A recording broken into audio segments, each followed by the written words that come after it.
Okay, for the final series of these 3 videos, this is your activity. So at this point you have watched, the first video where I welcome you back to the class and I shared with you a little bit of my adventures for the past 3 weeks, and then I asked you to share your a visual on the Padlet. Then I came back and I talked a little bit about COVID, and I talked about 3 treatment possibilities that many different companies, research institutions, you name it, are looking at in order to come up with something that will help people who are sick, as well as hopefully develop a vaccine. And now your actual activity.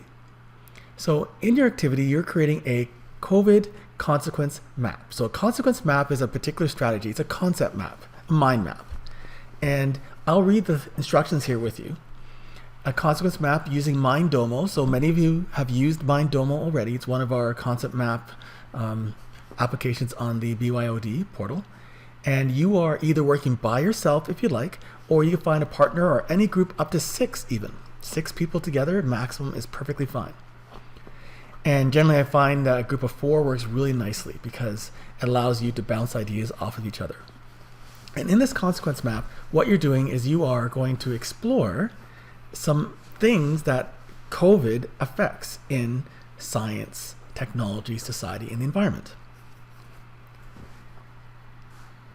When you've determined what your group size is going to be, just email me your group size and the members, or I'll have a Google Doc that I'll post in the Google Classroom. There'll be a link, and you can write down the names of all the people in your group. I don't necessarily need that information, however, because when you log into Mindomo, what will happen is you'll receive an email to your Gmail account, and you'll have a link that will bring you to Mindomo, and you'll click on that link and you'll get access to the consequence map, a template. And I'll show you what that looks like.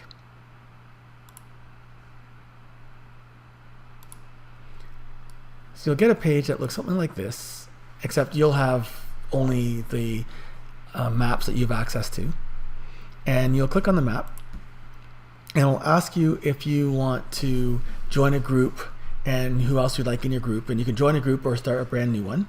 And here's the template. So here's the COVID consequence map, and you'll see that there's already been pre-populated with 6 primary consequences: legal, social, scientific, environmental, personal, and economic.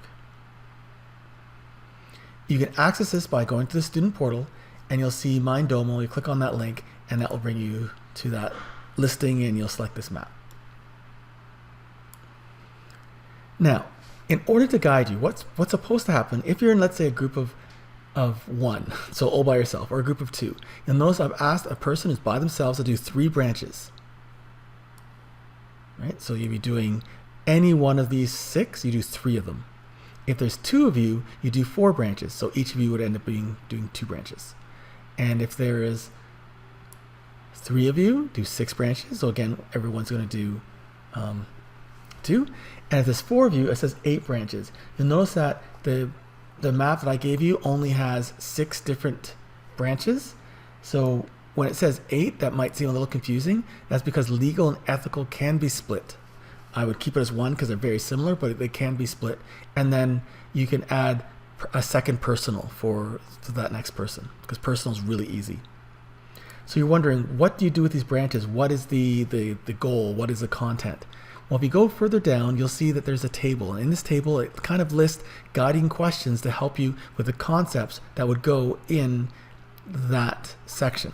So scientific consequences, that would be answers to what is COVID? And what is the research associated with the coronaviruses? And what is a vaccine? What are antiretroviral therapies? And some of those other things that I talked about in terms of those 3 prongs. If we're talking about personal consequences, what is your own personal story? It could include maybe even that photo that you put into the initial Padlet. Or what are some of the stories of the doctors and nurses, of frontline medical practitioners and workers who are dealing with COVID every single day? And there are many links on Twitter and on websites and blogs of these medical practitioners sharing their stories. So you can listen to them and include some little bits of that. So this table here gives you framing questions that will help guide you as you create that consequence map. Now, when you do a consequence map, one of the issues that occurs is that a lot of people tend to write too much. So here's the basic structure. You have the main idea, which is the COVID consequence map in the middle, COVID-19, coronavirus, whatever. And then the primary consequence will be the words, scientific consequence, social consequence, personal consequence, etc. And then from there, you're going to break into secondary, tertiary, third level, fourth level, depending on how detailed you want to get into it. These consequences, these concepts, it's a concept map, are short. So they should be words or short phrases. And then you often use a connecting word that will connect one consequence to another. Connecting words like because, to, therefore, includes, things like that. So here's one example you'll see on the document. And here's another example. This one I use create smart ideas, this one I use word, but you'll be using Mindomo.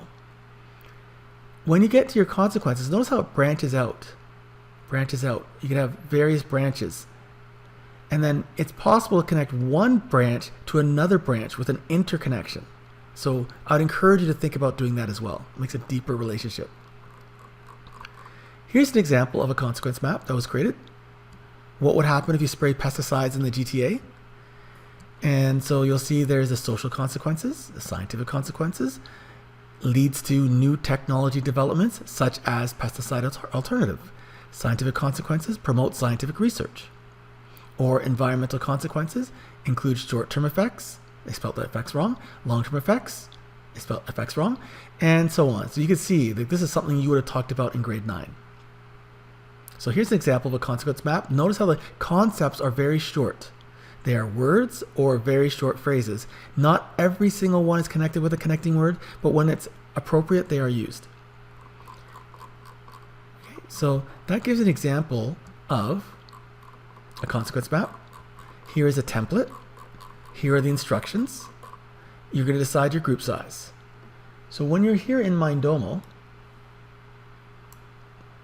what you do is you pick something. So if I'm doing scientific consequences, I might open up a browser window and type in.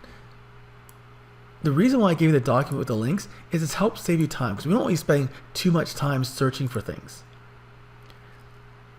So if you go into scientific consequences here, you can click on that link, what is a vaccine? And it will open up a page here. And it's a page from the World Health Organization. So there's things that we've vetted already. And you can kind of skim through here.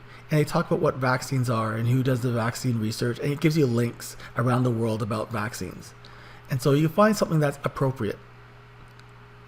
And then you can take that information, you put it into your own words. That's why we're keeping it really short.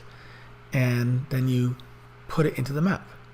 So on the map here, under scientific consequences, I might double click to get a new concept, and I might type in no vaccine, because we know that already from what I talked about. And then to connect it, I go and put my mouse above scientific consequences, I click and drag, and there's no vaccine. For a connecting word, I could type in includes if I want, if it's appropriate. If not, then I'll just leave it blank. And so you use this program to create your consequence map.